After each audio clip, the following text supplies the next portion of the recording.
जेव्हा आपण पॅसेंजर ट्रेननी प्रवास करतो आणि हा पॅसेंजर ट्रेनचा प्रवास असतो, तो प्रवास केल्यानंतर आपल्याला त्या पॅसेंजर ट्रेनमध्ये असणारे जे जनरल डबे असतात, त्या जनरल डब्यांमध्ये एकदा बसलो की ती गर्दी पाहिली की सीझनला जी गर्दी असते ती गर्दी पाहिल्यानंतर आपल्याला असं वाटतं खरोखरच या गर्दीतून आपण आपला जीव घेऊन कसा जाऊ शकतो, किंवा आपल्याला आतमध्ये गेल्यानंतर बसायला भेटत नाही, उभं राहावं लागतं, किंवा काही लोकांना उभं राहावं लागतं म्हणूनच ते आपल्याला बसण्यासाठी शॉर्टकट भेटावं किंवा झोपायला भेटावं.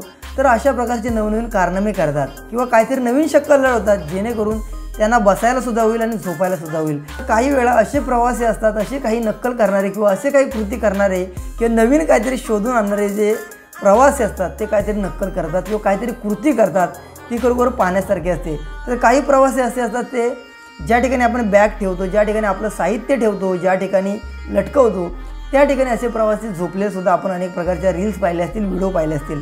तर अशीच ही घटना या घटनेमध्ये आपल्याला पाहायला भेटते. पॅसेंजर ट्रेनमध्ये फुल भरलेले आहे आणि भरलेले असल्यामुळेच एक प्रवासी असतो त्याला बसण्यासाठी जागा नसते. हा तरुणच आहे परंतु त्याला बसण्यासाठी जागा नसते म्हणून तो एक शक्कल लढवतो. आपली चादर घेतो आणि ती चादर दोन साईडला म्हणजे ज्या ठिकाणी बॅगा ठेवतात त्या ठिकाणी आणि एका साईडला ज्या ठिकाणी डबल सीट असते वरती तिथे बांधताना पाहायला भेटतो आणि ती बांधल्यानंतर त्याच्या आतमध्ये जाऊन झोपण्याचा प्रयत्न करतो.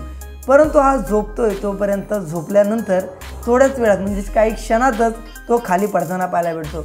जेव्हा खाली पडतो तेव्हा खाली बसलेल्या जे प्रवासी असतात त्यांच्यावरती पडतो आणि तो खाली पडल्यानंतर त्या प्रवाशांना सुद्धा दुखापत होताना पाहायला भेटते. तर मित्रांनो, सांगायचं तात्पर्य एवढंच आहे, कधीकधी आपण असे प्रकारचे कारनामे करतो ते कधीकधी आपल्या जीवावर सुद्धा बेततात आणि कधीकधी लोकांनाही त्याचा त्रास होतो.